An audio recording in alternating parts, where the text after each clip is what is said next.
بسم اللہ الرحمن الرحیم۔ فیکٹ سٹی کے معزز ناظرین السلام علیکم۔ دوستو، پولینڈ کے ڈسٹرکٹ منسک کو قدرتی حسن و جمال کی وجہ سے ایک منفرد مقام حاصل ہے۔ بلکھاتے دریاؤں اور گنگناتی جھیلیں اس کے حسن کو مزید چار چاند لگاتی ہیں۔ اس حسن و جمال میں مگن رچل نامی لڑکی قدرت کے مناظر کا بغور مشاہدہ کرتی اور اپنے مستقبل کے شہزادے کا سوچ کر خیال ہی خیال میں اپنے آنے والے کل کا تصور لیے ماضی کے غموں کو بھول جایا کرتی تھی۔ رچل کو کبھی اپنی ماں کا خیال بھی نہ آیا، کیونکہ اس کی دادی نے ایک ماں سے بڑھ کر اس کا خیال رکھا تھا۔ رچل کا باپ اس کی پیدائش سے قبل ہی اس کی ماں کو چھوڑ کر جا چکا تھا، جبکہ عین پیدائش کے وقت ماں بھی زندگی کی جنگ ہار جاتی ہے اور ابدی نیند سو جاتی ہے۔ رچل کی زندگی میں اب کچھ باقی تھا تو وہ اس کی دادی اور منس کی خوبصورت وادی تھی۔ وقت گزرا اور وہ گھڑی بھی آئی کہ رچل سے بے رحم موت نے اس کا آخری سہارا یعنی اس کی دادی بھی چھین لی۔ رچل کی عمر 20 سال تھی جب سارے گھر کی ذمہ داری اس پر آ گئی۔ اس وقت تک رچل نے کسی سے دوستی کا رشتہ استوار نہ کیا تھا، بہت سے پروپوزلز کو ٹھکرایا، مگر ایسا آخر کب تک چلتا؟ تھک ہار کر رچل نے زندگی کے نئے موڑ کی طرف قدم بڑھانے کا فیصلہ کیا۔ جارڈن جیمی، جو کہ بظاہر انتہائی نفیس طبع انسان تھا، رچل کی زندگی میں بہار بن کے نمودار ہوا۔ رچل اس رشتے سے بہت خوش تھی۔ اس کی زندگی کے نئے باب کا آغاز ہو چکا تھا، مگر انجام کیا ہونے جا رہا تھا اس کی کسی کو خبر نہ تھی۔ جارڈن کسی اور شہر کا رہنے والا تھا اور منسک میں وقت گزاری کے لیے آیا تھا۔ سب کو یہی لگا کہ یہ بہت شریف النفس انسان ہے، مگر حقیقت اس کے برعکس تھی۔ جارڈن نے رچل کو خواب دکھائے اور کرتے کرتے اس قدر قریب ہو گئے کہ ایک دوسرے کے بغیر جینا محال تھا، اور اسی دوستی کے رشتے نے میاں بیوی کے رشتے کا روپ دھار لیا۔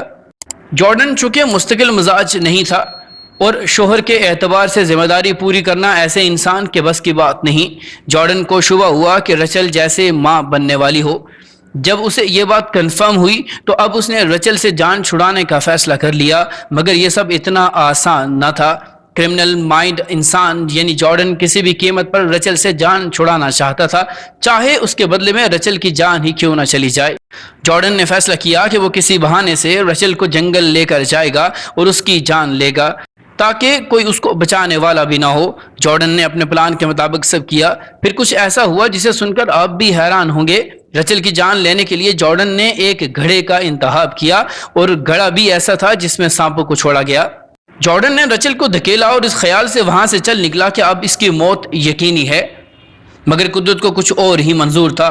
قریب ہی کھڑا شخص یہ منظر دیکھ رہا تھا۔ اس نے جارڈن کے جاتے ہی ہمت کر کے رچل کو اس گڑھے سے باہر نکالا۔ رچل نے خود کو محفوظ ہاتھوں میں دیکھ کر ٹھنڈی آہ بھری، مگر آنے والی زندگی موت سے بھی بدتر تھی، کیونکہ اب اس کا کوئی سہارا نہیں تھا اور ساتھ میں وہ ماں بھی بننے والی تھی۔ ان حالات کا مقابلہ کرنے کے لیے رچل نے جلد ہی کہیں جاب کرنے کا فیصلہ کیا۔ رچل دوران پریگننسی بھی مسلسل کام کرتی رہی تاکہ وہ آنے والی مزید مشکلات کا سامنا کر سکے۔ کچھ عرصے بعد رچل کے ہاں ایک بچے کی پیدائش ہوئی جس کا نام پیٹر رکھا گیا۔ رچل نے 7 سال انتھک محنت کی، جس کا نتیجہ یہ ہوا کہ اسے ایک اچھی پوسٹ پر ترقی دے دی گئی۔ رچل ایک بزنس میٹنگ کے سلسلے میں شکاگو جانے لگی تو اس نے ایئرپورٹ جانے کے لیے ٹیکسی کو کال کیا۔